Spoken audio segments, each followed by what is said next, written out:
செவ்வாய்க்கிழமை மதியானம் சமைக்கிறதுக்கு முன்னாடி கழுவி வச்சிருந்த பாத்திரத்துல எல்லாம் தண்ணி வடிஞ்சிருச்சு. சரி பாத்திரத்தெல்லாம் அந்தந்த இடத்துல எடுத்து வச்சிடலான்னு சொல்லிட்டு தான் எடுத்து வச்சிட்டு இருந்தேன்.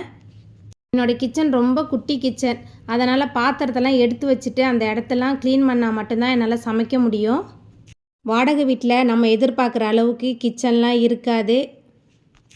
அந்த கிச்சனுக்கு ஏற்ற மாதிரி நம்மளை நம்ம மாற்றிக்கிட்டு நமக்கு என்னென்ன தேவையோ அதெல்லாம் நம்ம கரெக்டாக அரேஞ்ச் பண்ணி வச்சுட்டா நமக்கு சமைக்கிறது கொஞ்சம் ஈஸியாக இருக்கும்.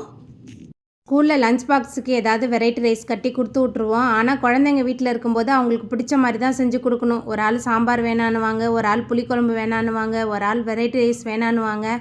அவங்களுக்காக பார்த்து பார்த்து டிஃப்ரெண்ட்டாக ஏதாவது செஞ்சு கொடுக்கணும் தான்.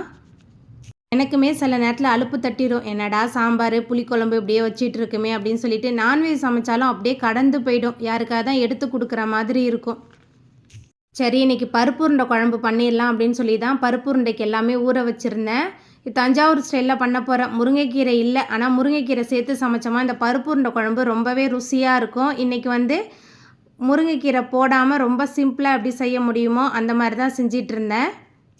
முதல்ல புளிக்கரைசலில் குழம்பு மிளகாய்த்தூள், மஞ்சத்தூள், பெருங்காயத்தூள், உப்பு எல்லாம் சேர்த்து நல்லா கலந்துட்டு தனியாக எடுத்து வச்சுட்டு ஊற வச்சுருந்த பருப்பு எல்லாத்தையும் அரைச்சிட்டு இட்லி பானையில் வேக வைக்காமல் குழம்பு நல்லா கொதிக்கும் போது இந்த பருப்பு உருண்டையெல்லாம் போட்டு சமைச்சா இந்த பருப்பு உருண்டையில் உப்பு, காரம், புளி எல்லாமே இறங்கி ரொம்ப சூப்பராக இருக்கும். அந்த மாதிரி தான் பண்ணிகிட்டு இருந்தேன்.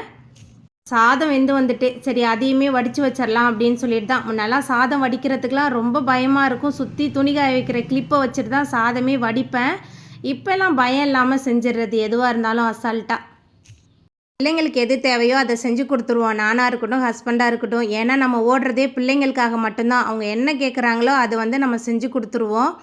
ஏன்னு வச்சிங்களேன், ஒரு நாள் நம்ம உடம்பு முடியாமல் படுத்துட்டோமா அடுத்த நாள் நமக்கே சுடுதண்ணி வச்சு கொடுக்க ஆள் இருக்காது. நம்மளோட குழந்தைங்கள நம்ம யோசிக்கணும்ல. நம்ம குழந்தைங்களுக்காக நம்ம ஓடிக்கிட்டு தான் இருக்கணும். ஒரு நாள் உடம்பு முடியலன்னு படுத்துட்டாலும் பிள்ளைங்க அப்படியே சுற்றி சுற்றி வருவாங்க. பார்க்கவே பாவமாக இருக்கும். ஏன்னா அவங்களுக்கு சாப்பாடுன்றது ரொம்ப முக்கியம் இல்லையா? நம்ம ஒரு நாள் படுத்துட்டா யார் பிள்ளைங்களுக்கு செஞ்சு கொடுப்பா? மத்தியானம் வேலைகள் எல்லாமே முடித்ததுக்கப்புறமா சாப்பிட்டாச்சு. பருப்பு உருண்டை குழம்பு, முட்டைக்கோஸ் பொரியல், வடகம் பொரிச்சு. செவ்வாய்க்கிழமை அதனால் இன்றைக்கி அந்தோனியாருக்கு உகந்த நாள்.